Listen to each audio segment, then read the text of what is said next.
안녕하십니까, 이세영 목사입니다. 알파벳으로 알아보는 예수님의 생애 네 번째 시간을 이어가겠습니다.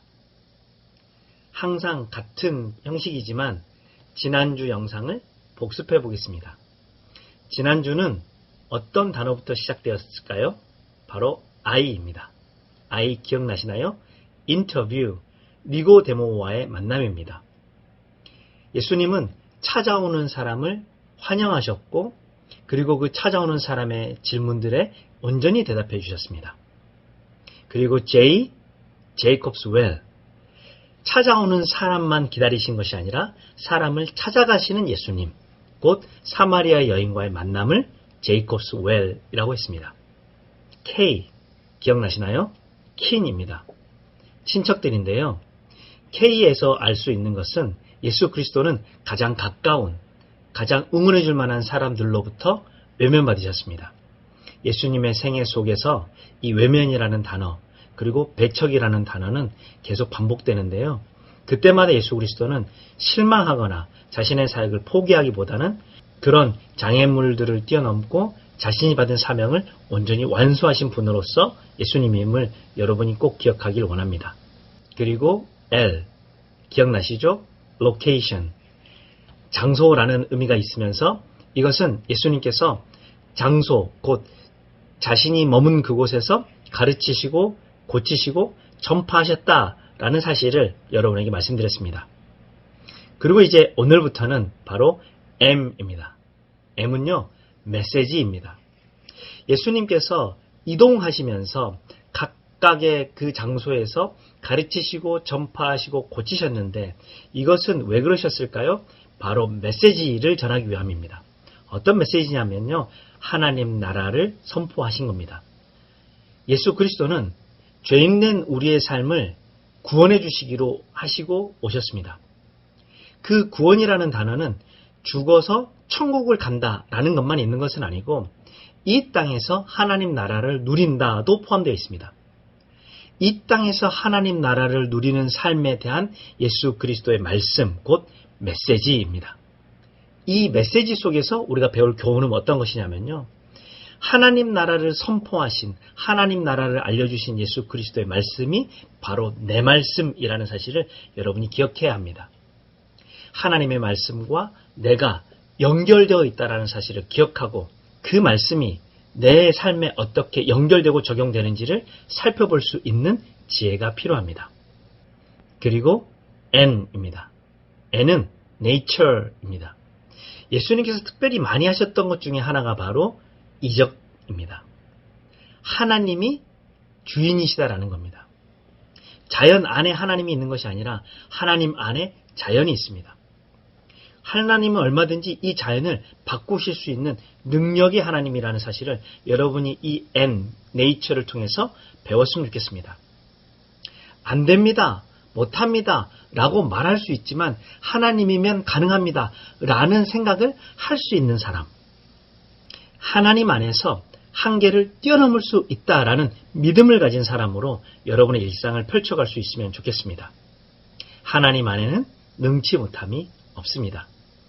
nature, 곧 이적을 통해서 예수 그리스도께서 우리에게 보여주셨습니다.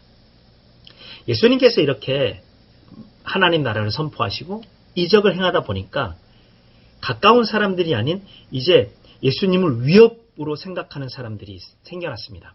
곧 opposition, 위협자들, 반대자들이 생겨난 것입니다. 예수님의 사역을 내게 주신 기쁜 소식이라고 받아들이는 사람도 있는 반면에 자신의 것들을 빼앗아간다고 이해하는 사람들도 생겼습니다. 그래서 예수님의 사역, 예수님의 말하는 것 꼬치꼬치 따져가면서 때로는 위협하면서 예수님의 반대편에 선 사람들이 여기저기서 생겨나기 시작했습니다. 예수님의 사역은 부드럽게 진행되지 않았습니다. 많은 어려움들이 있었습니다. 하지만 그 어려움들을 이기고 마침내 사명과 하나님의 비전을 이루신 예수님의 사역입니다. 여러분, 여러분의 일상, 저의 일상 역시 어려움들이 점점 커질 수 있습니다. 하지만 결코 우리는 그것에 넘어지고 좌절할 필요가 없습니다. 우리는 예수 그리스도와 함께 이것들을 이겨내고 극복하고 뛰어넘어 우리가 가진 사명, 우리가 가진 비전을 마침내 실현해낼 수 있는 하나님의 사람으로 우뚝 설 수 있기를 간절히 소원합니다. 예수님께서 사역을 감당하시는데 반대자들이 많으니까 이제 예수님께서 다른 방법을 쓰기 시작합니다. 그것이 바로 parable, 곧 비유를 통해서 말씀하십니다. 지혜로우시죠? 직접적으로 이야기하기보다는 이제는 비유로 이야기해 주십니다. 이 비유를 통해서 우리가 배울 수 있는 교훈이 있습니다. 바로 하나님의 시각으로 삶을 바라보자입니다. 이 세상에서 펼쳐지는 사건 중에 하나님께서 내게 비유로 말씀하시고 계실 수도 있다라는 생각을 한다면 그 비유의 뜻을 알 수 있는 방법은 바로 하나님의 시각으로 펼쳐지는 사건들을 바라보는 것입니다. 우리에게 일상은 아무렇게나 펼쳐지지 않습니다. 그 속에 하나님의 메시지가 있고 그 속에 하나님의 이적이 있으며 그 속에 반대도 있습니다. 하지만 하나님의 시각으로 그것들을 바라본다면 우리는 인생을 살아가는 놀라운 지혜와 은혜를 경험할 수 있을 거라고 저는 생각합니다. 오늘은요, 메시지, 하나님 나라의 선포, nature, 다양한 이적을 행하심, opposition, 위협자들의 등장, 그리고 parable, 비유로 말씀하심, 네 가지를 배웠습니다. 그리고 하나님 나라의 선포가 곧 내게 들려주시는 하나님의 말씀이라는 사실로 연결할 수 있어야 된다라는 교훈. 하나님은 세상에 갇히신 분이 아니라 세상이 하나님 안에 갇혀 있음을 알고 얼마든지 하나님이 역전하고 바꾸실 수 있다라는 믿음을 갖기를 원하며 가까운 사람이 아닌 이제는 바깥에서부터 위협이 올지라도 하나님과 함께 이것들을 뛰어넘을 수 있는 믿음과 자신감을 갖기를 소원합니다.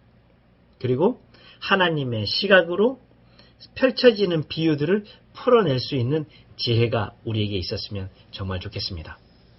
알파벳으로 알아보는 예수님의 생애 네 번째 시간, 여기까지 하겠습니다. 다음 한 주도 기대해 주시고 건전하고 건강하게 펼쳐가시는 한 주 되시기를 간절히 기도합니다. 감사합니다.